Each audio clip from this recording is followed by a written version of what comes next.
Narito ang iyong pang-araw-araw na horoscope para sa Capricorn para sa araw ng March 16, 2026. Sa pagbubukas ng umagang ito ng March 16, ang hangin ay puno ng determinasyon na nag-uudyok sa iyo na pagtuunan ng pansin ang iyong mga pangmatagalang mithiin ng may sapat na katuwiran at disiplina. Mararamdaman mo ang isang pambihirang lakas mula sa mga planeta na nagtutulak sa iyong pagkatao na maging mas matatag sa harap ng anumang obligasyon. Kaya naman ang bawat oras ng iyong pagkilos ngayong maghapon ay magiging produktibo at puno ng kabuluhan para sa iyong kinabukasan. Huwag kang matakot na pasanin ang mga mabibigat na responsibilidad dahil ang kislap ng iyong galing sa pamamahala ay sadyang nasa rurok nito, na nagbibigay daan upang makamit mo ang isang antas ng tagumpay na magsisilbing inspirasyon sa mga taong nakapaligid sa iyo. Pagdating sa iyong karera at mga tungkulin sa trabaho, ang petsang ito ay naghahandog ng isang napakahalagang pagkakataon kung saan ang iyong mabusising paraan ng paggawa at ang iyong pagiging maingat sa mga detalye ay lubos na mapapansin ng iyong mga nakakataas sa opisina. Mapapansin nila ang iyong kakaibang sipag sa pagbuo ng mga estratehiya na may kinalaman sa istruktura at kaayusan, kaya asahan ang isang positibong balita tungkol sa isang proyektong matagal mo nang pinagbubuhusan ng panahon at pagod. Huwag kang mag-atubiling ipakita ang iyong otoridad sa paraang marangal dahil ang iyong talino sa pagbalanse ng oras at paggawa ay sadyang kailangan upang mapanatili ang dangal ng inyong buong pangkat sa gitna ng mga hamon ng industriya. Sa usaping pananalapi, ang araw na ito ay humihingi ng isang matalinong pagsusuri sa iyong mga nagawang budget upang masiguro na ang bawat bahagi ng iyong kita ay nailalagak sa mga investment na magbibigay ng seguridad sa iyong pagtanda at katatagan sa pamilya.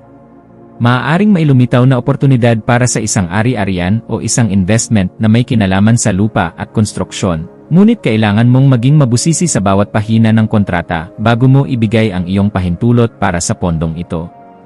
Ang pagiging masinop sa iyong mga barya at ang paglalaan ng sapat na halaga para sa mga pangarap na nangangailangan ng malaking puhunan ay magbibigay sa iyo ng ganap na kagaanan sa loob ng iyong puso at katiyakan sa bawat hakbang na iyong gagawin.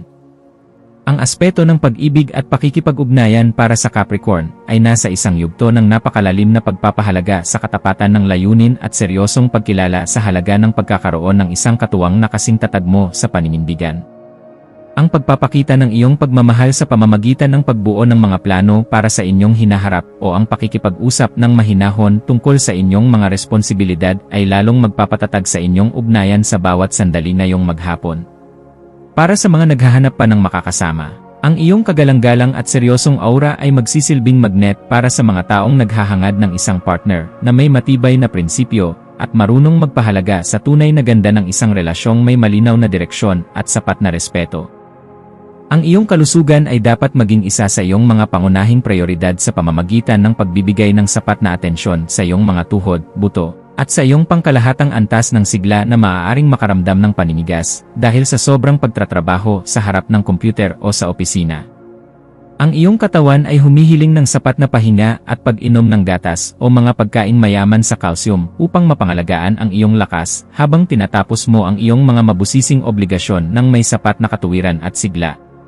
Ang pagsasagawa ng mga ehersisyong nagpapatibay sa iyong postura o ang simpleng pag-unat ng iyong mga kalamnan pagkatapos ng mahabang oras ng pag-upo ay makakatulong upang mailabas ang mga negatibong vibes at mapalitan ito ng sariwang inspirasyon. Sa iyong pakikipagkapwa-tao, ang iyong papel bilang isang matalinong gabay at mapagkakatiwalaang huwaran ay magiging sentro ng atensyon, lalo na sa mga taong nangangailangan ng iyong mabusising opinyon upang maayos ang kanilang mga karera. May isang kaibigan o kakilala na maaaring lumapit sa iyo upang humingi ng tulong tungkol sa kung paano magkakaroon ng disiplina sa pag-abot ng mga pangarap, at ang iyong mga salita ay magsisilbing gabay na mahalaga sa kanilang tatahaking landas. Maging mapagmasid sa bawat pakikipag-usap dahil ang bawat impormasyon na iyong ibabahagi ay nagtataglay ng kapangyarihan na makapagpabago ng pananaw ng iba nang may sapat na pagkilala sa kanilang sariling kakayahan at kalayaan sa bawat kilos na gagawin. Ang iyong malikhaing isipan ay magkakaroon ng pambihirang kislap sa hapon, lalo na sa mga gawaing may kinalaman sa arkitektura, disenyo ng istruktura, o anumang paraan ng pagpapahayag na nagpapakita ng iyong pagiging mabusisi sa sining ng pagtatayo ng mga bagay na tumatagal sa paglipas ng panahon. Huwag mong limitahan ang iyong sarili sa mga karaniwang pamamaraan lamang, bagkus ay subukan ang mga makabagong estilo na magpapakita ng iyong galing habang pinapanatili ang kalidad at dangal ng iyong mga gawa para sa iyong sariling kaganapan. Ang pagbuo ng isang bagay na may layuning magbigay ng kalinawan at saya sa pamamagitan ng iyong mga natatanging talento ay nagbibigay sa iyo ng ganap na kagalakan na sadyang napakahalaga para sa iyong asenso sa buhay. Para sa pamilya, asahan ang isang kaganapan sa loob ng tahanan na mangangailangan ng iyong pagiging mahinahon upang maging maayos ang takbo ng inyong samahan sa kabila ng mga posibleng maliliit na aberya tungkol sa inyong mga patakaran sa bahay. Ang iyong presensya ay magbibigay ng kagaanan dahil kaya mong magpaliwanag sa paraang madaling intindihin at may sapat na pagkilala sa nararamdamang pangangailangan ng bawat miyembro ng iyong pamilya sa bawat oras ng inyong pagsasama. Maging mapagpatawad sa mga pagkukulang ng iyong mga mahal sa buhay at maging isang gabay na laging handang tumulong sa pag-aayos ng anumang gulo, dahil ang matatag na pundasyon sa loob ng tahanan ang tunay mong sandigan sa bawat hamon na darating. Ang iyong intuwisyon ay magsisilbing isang matalas na kumpas sa pagpapasya tungkol sa isang bagong oportunidad na may kinalaman sa iyong personal na paglago o sa pagpapaganda ng iyong sariling kasanayan sa pakikipag-ugnayan sa mga taong may otoridad. Kung may nararamdamang udyok na ayusin ang iyong mga kagamitan sa trabaho o bumili ng mga kagamitang magdadala ng higit na profesionalismo sa iyong paligid, gawin ito ngayon dahil ang daloy ng enerhiya ay pabor sa mga gawaing nagdadala ng bagong simula. Ang iyong panloob na boses ay malakas na nagpapaalala na handa ka na para sa isang mas mataas na antas ng kaganapan sa iyong pagkatao, kaya pakinggan ito at huwag hayaang ang mga alinlangan ay humadlang sa iyong asenso. Sa aspeto ng edukasyon at pagkuha ng karunungan, ang iyong isipan ay magiging kasing talas ng isang kidlat na handang unawain ang bawat komplikadong impormasyon upang mahanap ang pinakaugat ng katotohanan sa iyong mga pinag-aralan ngayong araw na ito. Gamitin ang panahong ito upang magbasa ng mga materyales na magpapalawak ng iyong pangunawa sa mga usaping may kinalaman sa kasaysayan, pamamahala, o sa mga paraan ng wastong pamumuhay dahil ang mga ito ay sadyang makakatulong sa pagpapabuti ng iyong disposisyon. Ang bawat impormasyon na iyong matututunan ay magsisilbing hiyas sa iyong isipan, kaya huwag kang titigil sa paghahanap ng liwanag hanggang sa marating mo ang ganap na kalinawan na iyong matagal nang hinahanap. Iwasan ang pagiging masyadong mahigpit sa iyong sarili o ang pagkakulong sa mga lumang tradisyon na hindi na nakakatulong sa iyong pag-unlad upang hindi ka makagawa ng pader na maglalayo sa iyo sa mga makabagong pagkakataon. Ang pagpapanatili ng isang balanse sa pagitan ng iyong pagiging mabusisi sa iyong mga mitiin at ng iyong pagiging mahinahon sa pakikitungo sa iba ay isang kasanayan na dapat mong pagtuunan ng pansin ngayong araw upang mas lalo kang irespeto ng iyong mga kasama. Ang pagpili sa kung ano ang nakakabuti sa iyong pangmatagalang mitiin nang hindi isinasakripisyo ang iyong mga prinsipyo ay magbibigay sa iyo ng mas mabilis na resulta at mas malalim na kagalakan sa bawat sandali ng iyong pakikipagsapalaran. Ang iyong espiritual na aspeto ay nangangailangan din ng pagkalinga sa pamamagitan ng paghahanap ng sandali ng katahimikan sa gitna ng iyong abalang schedule upang muling makakonekta sa iyong panloob na lakas na nagbibigay ng direksyon sa iyong buhay. Ang pagninilay-nilay tungkol sa iyong mga tunay na hangarin para sa isang makabuluhang pamumuhay na puno ng kislap ng katotohanan ay magbibigay sa iyo ng sagot kung bakit kailangan mong maging matatag at kung paano mo magagamit ang iyong talino para sa kabutihan. Ang pagpapasalamat sa bawat biyaya, maliit man o malaki, na iyong natatanggap ay magbubukas ng pinto para sa mas marami pang milagro, kaya panatilihin ang iyong integridad at ang iyong pagiging marangal sa lahat ng pagkakataon.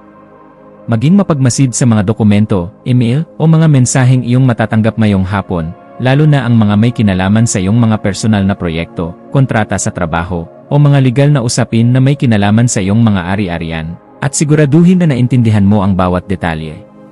Ang paghingi ng payo sa mga taong may sapat na karanasan sa iyong larangan o sa iyong mga mentor ay isang matalinong hakbang na dapat mong gawin upang maprotektahan ang iyong mga interes at ang iyong pinaghirapan sa loob ng mahabang panahon. Ang pag-iingat sa ganitong mga usapin ay magbibigay sa iyo ng kapanatagan na ang iyong mga hakbang ay nasa loob ng katuwiran at hindi ka malalagay sa alanganin dahil lamang sa kakulangan sa pagsusuri. Sa pagdating ng gabi, maglaan ng oras upang ayusin ang iyong kapaligiran at ang iyong isip sa pamamagitan ng paggawa ng mga bagay na nagpapakalma sa iyong sistema gaya ng pagliligpit ng iyong mga kagamitan o ang pag-aayos ng iyong kwarto para sa isang mahimbing na pahinga. Ang kaayusan sa iyong kapaligiran ay direktang nakakaapekto sa iyong pakiramdam. Kaya ang pagliligpit ng iyong mga kagamitan at ang pag-aayos ng iyong paligid ay makakatulong upang maalis ang mga tensyon sa iyong isipan na dulot ng sobrang pagpapakapagod. Ang pagpapasalamat sa bawat tagumpay na iyong nakamit sa araw na ito ay magpapanatili sa iyong positibong disposisyon, na siyang magsisilbing magnet para sa mas magagandang balita na darating sa iyong pintuan bukas para sa iyong patuloy na ikaunlad. Bilang huling payo para sa iyo, laging tandaan na ang tunay na lakas ay matatagpuan sa pagkakaroon ng isang mapayapang puso na laging handang umunawa sa sarili at sa ibang tao nang may sapat na pagmamahal sa bawat sandali ng iyong pagkilos.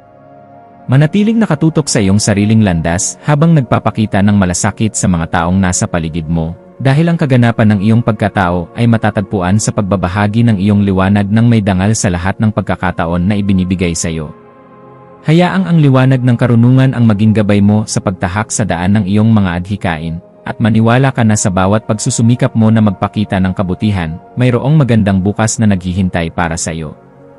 Ang iyong mga maswerteng numero para sa araw na ito ay 4, 8, at 19. Ang iyong maswerteng kulay ay madilim na berde o kape na sumisimbolo sa lupa at katatagan. At ang maswerteng gawain para sa araw na ito ay ang paggawa ng listahan ng iyong mga layunin sa hinaharap, ang mabusising pag-aayos ng iyong mga resibo, o ang pag-akyat sa isang mataas na lugar upang muling mahanap ang iyong kagalakan at sigla sa buhay.